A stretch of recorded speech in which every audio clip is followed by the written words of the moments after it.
Sexta-feira, dia 24 de setembro, é o mês da Bíblia que vai seguindo. Eu espero que você tenha tido mais oportunidade de buscar, pelo menos, a leitura dos evangelhos. Não se contente apenas em ouvir, manuseie a Bíblia. Tenha intimidade com os livros sagrados e o coração da Bíblia são os evangelhos, pois ali está tudo que Jesus disse e que a igreja viu era importante registrar. O Espírito foi inspirando os evangelistas. Então conheça o coração da Bíblia. Comece a conhecer a Bíblia pelo coração, os 4 evangelhos.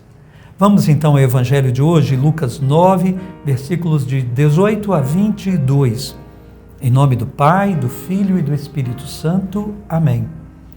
Aconteceu que Jesus estava rezando num lugar retirado e os discípulos estavam com ele.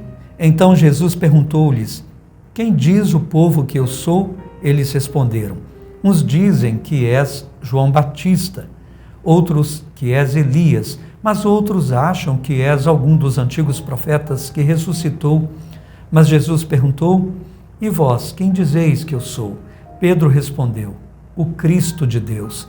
Mas Jesus proibiu-lhes severamente que contassem isso a alguém e acrescentou: o Filho do Homem deve sofrer muito, ser rejeitado pelos anciãos, pelos sumos sacerdotes e doutores da lei. Deve ser morto e ressuscitar no 3º dia. Palavra da salvação, glória a vós, Senhor. Ontem nós vimos já com Herodes que o povo já falava que Jesus era um profeta. Sim, agora ele mesmo vai saber dos discípulos o que ele acha, mas antes pergunta o que dizem as pessoas. E de fato estava confirmado. O povo achava que Jesus era um profeta. E Jesus era mesmo um profeta. Ele era a própria profecia realizada. Ele era a concretização de toda a profecia bíblica. Todo o Antigo Testamento apontava profeticamente para a sua vinda. Mas ele era mais do que um profeta. Ele era o profeta Messias, o Cristo, palavra que em grego significa Messias na língua de Jesus, o ungido, o escolhido de Deus. E como profeta Messias, primeiro como profeta, ele enfrentará, como todos os profetas e a própria profecia, as contradições do pecado do mundo e das pessoas. Ele terá que enfrentar as contradições mais profundas. Como Messias, como Salvador, ele enfrentará o mal lá na sua raiz. Por isso ele será o profeta Messias sofredor. Ele não será um profeta apenas, será também o Messias sofredor. Não encarnará em si a imagem do Messias glorioso, porque Jesus enfrentará a luta que os profetas travaram, mas agora de modo total, definitivo, ele travará como o profeta Messias a luta decisiva contra o mal que oprime cada ser humano e que oprime a humanidade inteira.